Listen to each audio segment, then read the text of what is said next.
Pendaftaran PPK dan PPS atau badan ad hoc ini dilakukan secara daring melalui situs Sistem Informasi Anggota KPU dan Badan Ad Hoc atau SIAKBA.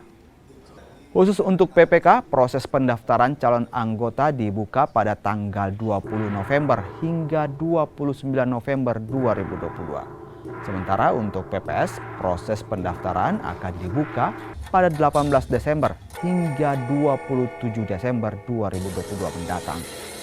Pendaftaran pun terbuka untuk umum, termasuk kesempatan bagi mereka yang berkebutuhan khusus.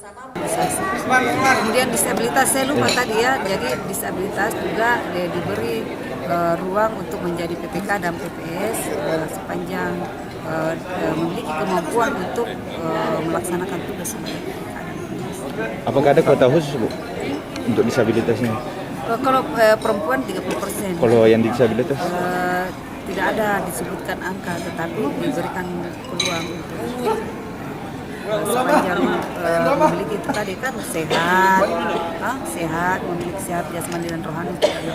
Seluruh persyaratan itu kan tidak ada yang tentang masalah keterbatasan fisik.